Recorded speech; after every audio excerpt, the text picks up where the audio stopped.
Welcome to the Plume and Page. Today's story is The Strange Case of Dr. Jekyll and Mr. Hyde by Robert Louis Stevenson.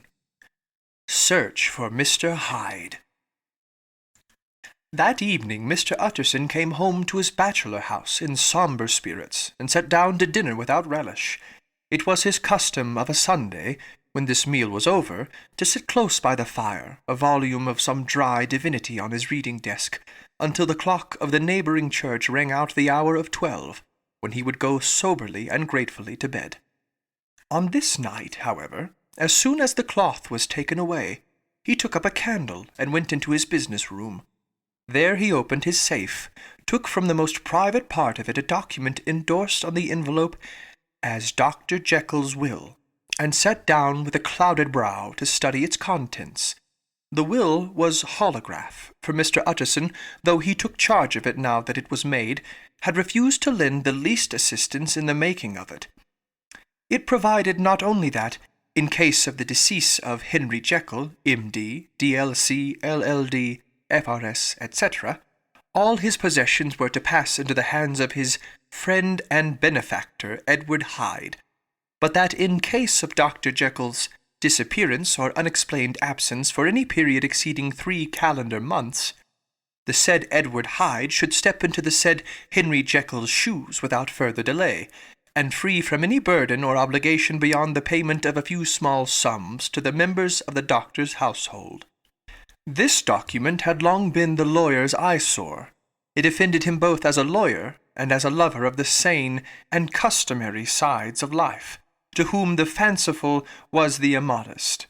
And hitherto it was his ignorance of Mr. Hyde that had swelled his indignation. Now, by a sudden turn, it was his knowledge. It was already bad enough when the name was but a name of which he could learn no more. It was worse when it began to be clothed upon with detestable attributes, and out of the shifting, insubstantial mists that had so long baffled his eye, there leapt up the sudden definite presentment of a fiend. "I thought it was madness," he said, as he replaced the obnoxious paper in the safe, "and now I begin to fear it is disgrace."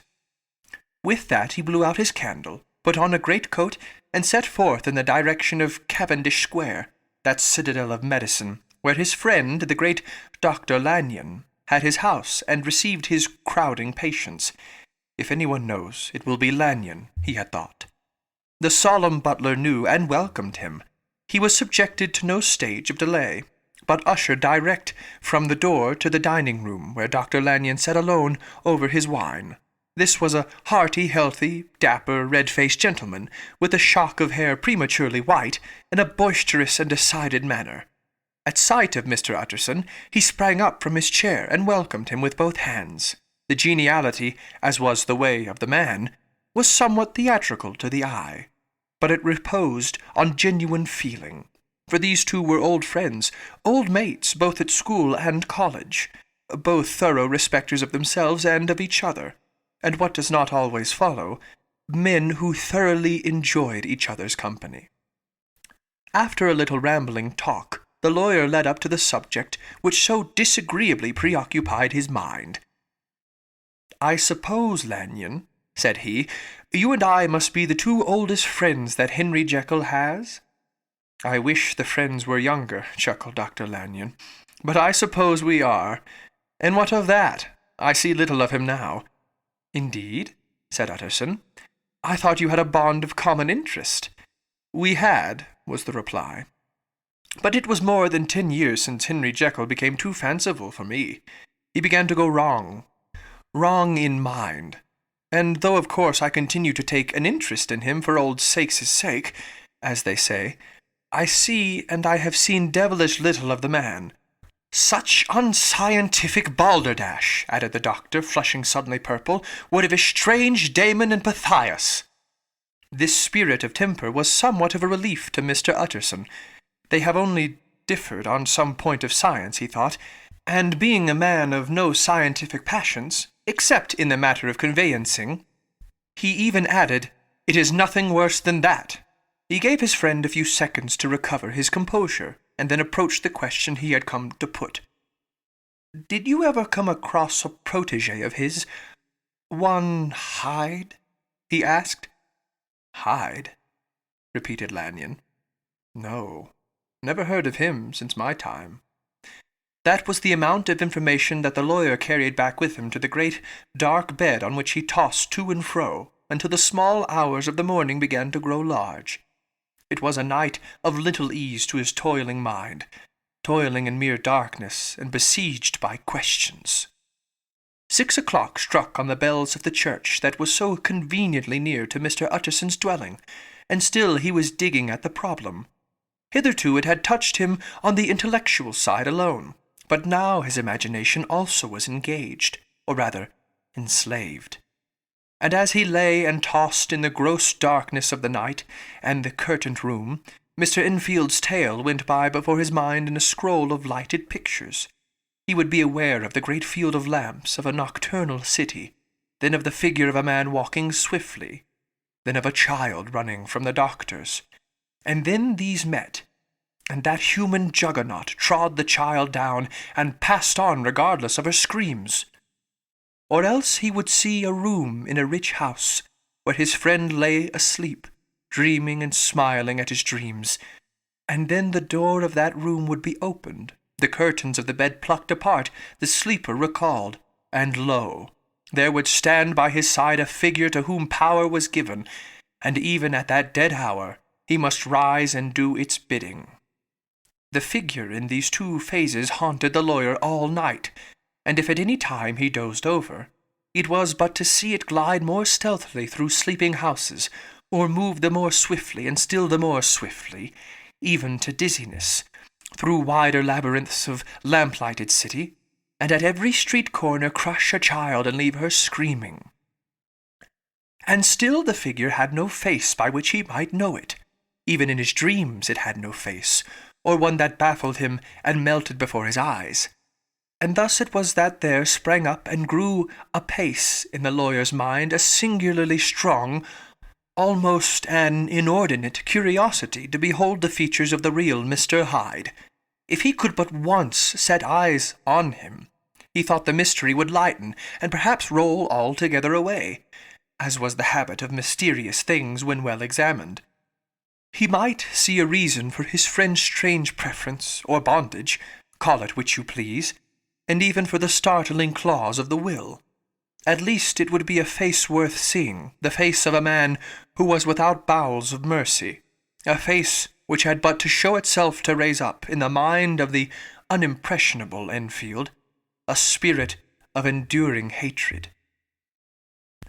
From that time forward, Mr. Utterson began to haunt the door in the by-street of shops, in the morning before office hours, at noon when business was plenty, and time scarce, at night under the face of the fogged city moon, by all lights and at all hours of solitude or concourse.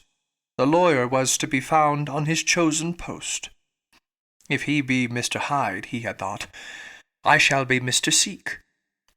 And at last his patience was rewarded.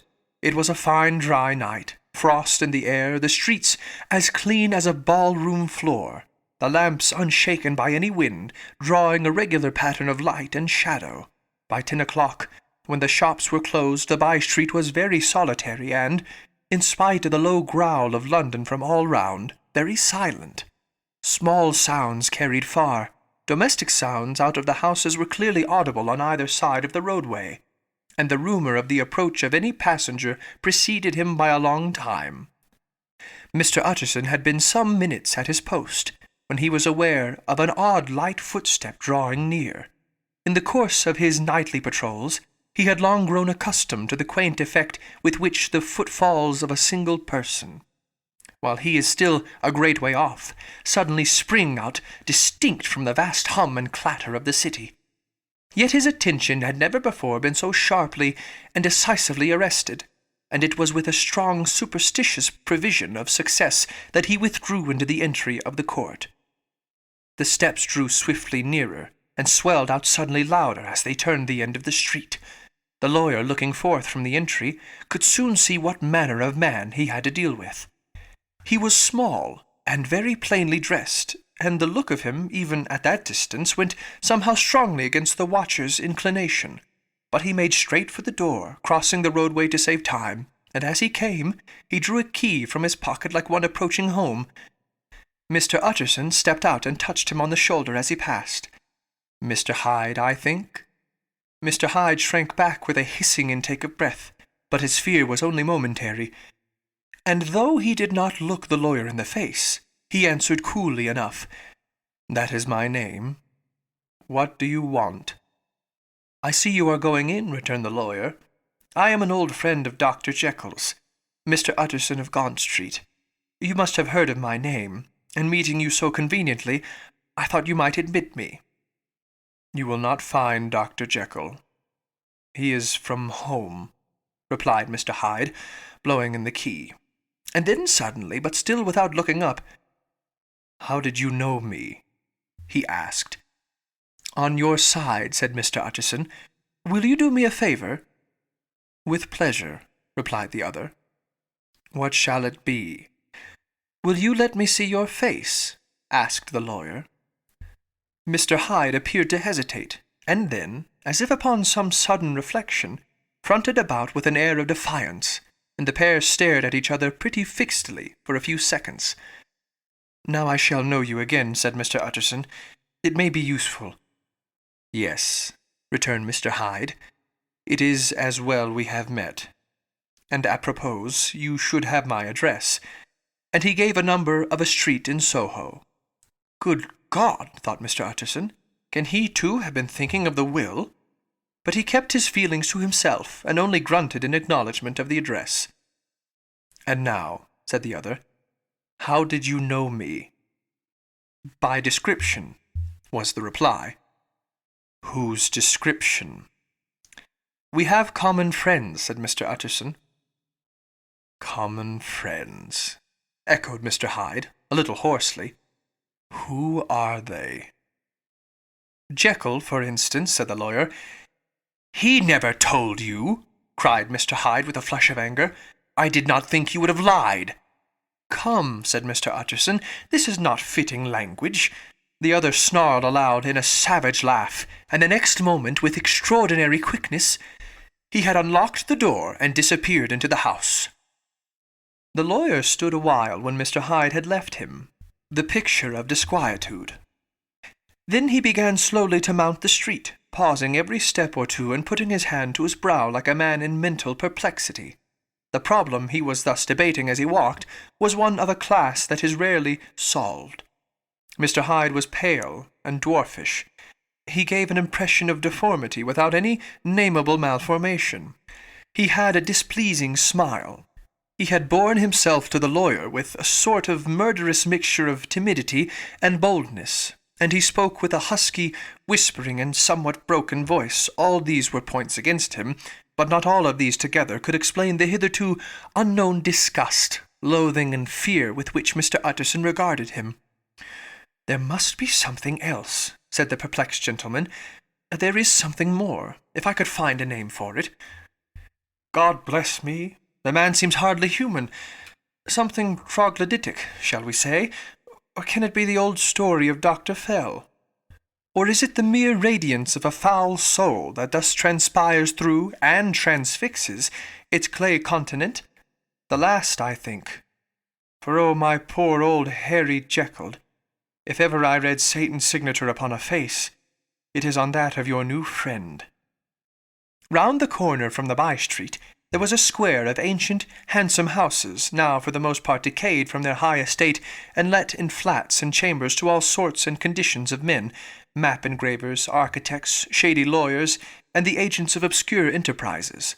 One house, however, second from the corner, was still occupied entire, and at the door of this, which wore a great air of wealth and comfort, though it was now plunged in darkness except for the fanlight, Mr. Utterson stopped and knocked. A well-dressed elderly servant opened the door. "Is Dr. Jekyll at home, Poole?" asked the lawyer. "I will see, Mr. Utterson," said Poole, admitting the visitor, as he spoke, into a large, low-roofed, comfortable hall paved with flags, warmed, after the fashion of a country house, by a bright open fire, and furnished with costly cabinets of oak. Will you wait here by the fire, sir, or shall I give you a light in the dining-room?"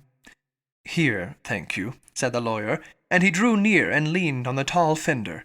This hall, in which he was now left alone, was a pet fancy of his friend the doctor's, and Utterson himself was wont to speak of it as the pleasantest room in London. But tonight there was a shudder in his blood. The face of Hyde sat heavy on his memory. He felt, what was rate with him, a nausea and distaste of life, and in the gloom of his spirits he seemed to read a menace in the flickering of the firelight on the polished cabinets and the uneasy starting of the shadow on the roof. He was ashamed of his relief when Poole presently returned to announce that Dr. Jekyll was gone. "I saw Mr. Hyde go in by the old dissecting-room, Poole," he said. "Is that right, when Dr. Jekyll is from home?" "Quite right, Mr. Utterson, sir," replied the servant. "Mr. Hyde has a key." "Your master seems to repose a great deal of trust in that young man, Poole," resumed the other musingly. "Yes, sir, he does indeed," said Poole. "We have all orders to obey him." "I do not think I ever met Mr. Hyde?" asked Utterson. "Oh, dear no, sir. He never dines here," replied the butler. "Indeed, we see very little of him on this side of the house. He mostly comes and goes by the laboratory." "Well, good night, Poole." "Good night, Mr. Utterson." And the lawyer set out homeward with a very heavy heart. "Poor Harry Jekyll," he thought. "My mind misgives me he is in deep waters. He was wild when he was young, a long while ago, to be sure, but in the law of God there is no statute of limitations.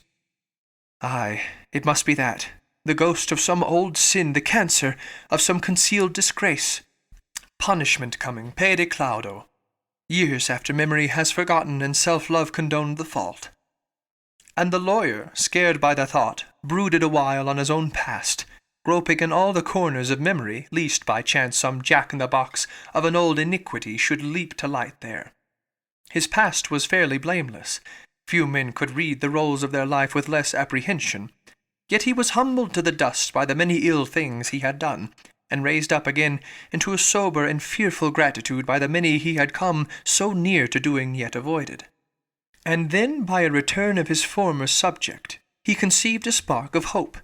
This Master Hyde, if he were studied, thought he, must have secrets of his own, black secrets by the look of him, secrets compared to which poor Jekyll's worst would be like sunshine. Things cannot continue as they are. It turns me cold to think of this creature stealing like a thief to Harry's bedside. Poor Harry, what awakening! And the danger of it, for if this Hyde suspects the existence of the will, he may grow impatient to inherit. Aye, it must put my shoulders to the wheel. If Jekyll will but let me, he added. If Jekyll will only let me. For once more he saw before his mind's eye, as clear as transparency, the strange clauses of the will.